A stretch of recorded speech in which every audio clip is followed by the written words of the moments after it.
So when was the last time you guys were in New Zealand? I understand it's been a while. God, man, it must have been 12 years ago. And what do you 12 mean? years ago? Yeah, I reckon. 2003, wasn't it? No, we didn't come in until 98. We came in. But we came to Australia in 2003, so... All right, yeah. Bloody hell. One of the big things that I've noticed is I'm a latecomer to the Massive Attack, and when I was walking through the crowd coming in, there were people my age, there were people my boss's age, you've got a wide generation of fans. How cool is that for you to be hitting different generations of people? It's interesting. I mean, we've had that for quite a while now. I think we've noticed that as we've sort of as we've kind of developed the generation gap between the fans from those who were there on the first record, those who were there on the most recent record, and vice versa. That has been it's intriguing. It's intriguing. It's quite funny meeting people after the show who come in with their sort of sons and daughters, and you meet sort of someone, hello mate, I really love the show. I meet my dad. You're, hello, how you doing, mate?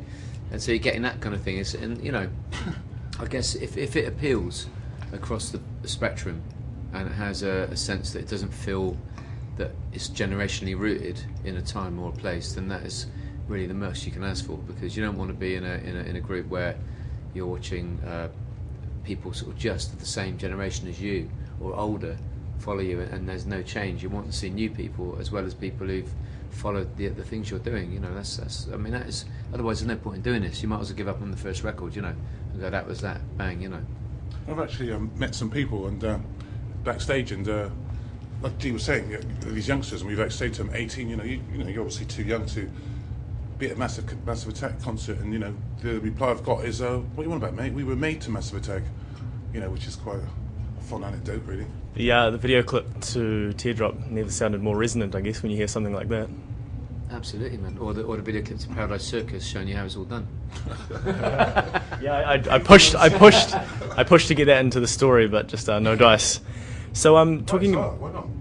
It's conservative. One man's porn's another man's coffee table book, I guess, isn't it? Art or porn, I guess. So talking about band changes, that's to me quite a weird word to use for the Massive Attack, because it's not really band changes, is it? It's a collaborative effort. There are people coming and going all the time. It's when someone say, "Oh, G's gone, now he's back." Was it really like that, or was it just taking a break, taking some time out? It's not, Well, I'd like to think it was a disaster, but but obviously with Hudgef we know it wasn't.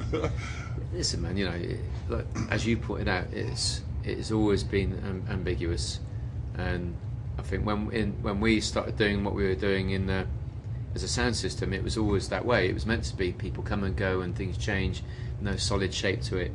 Once you make a record, though, people expect it to have a form and follow some sort of pattern, and it didn't. And a lot of the other bands we met who are our peers, at the time, were like, wow, we'd love to do something like you and be able to not have to go out in the same way every time.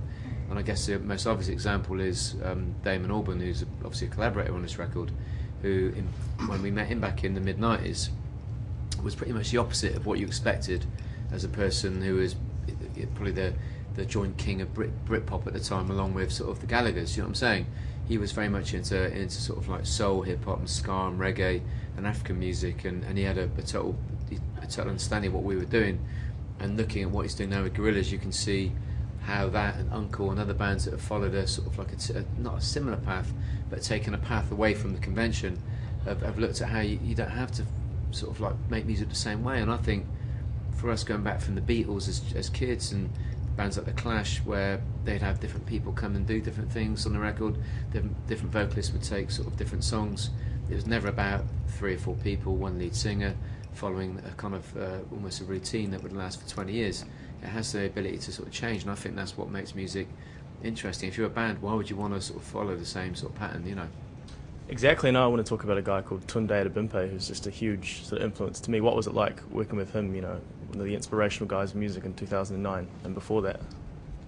Tunde and Dave Sitek, I mean, Kip, all the TV on radio, I mean, the whole band make up the whole, as individuals. They are different from us, but what's kind of mad about hanging out with them in Brooklyn and seeing what they do is there's definitely a connection to the way they put what they do together with the way we look to music, in the sense that they combine gospel and soul and hip hop and punk, and it's kind of it's chucked into a mix which is then it's regurgitated in a form on each record which takes a certain shape, and that's how we've always looked at what we do. We take all the influences and we work with different people, and you know, what you get is the kind of I guess the result of that, the net result of that is what's coming from the studio, but it's about all the different personalities and influences and how they manifest at the time.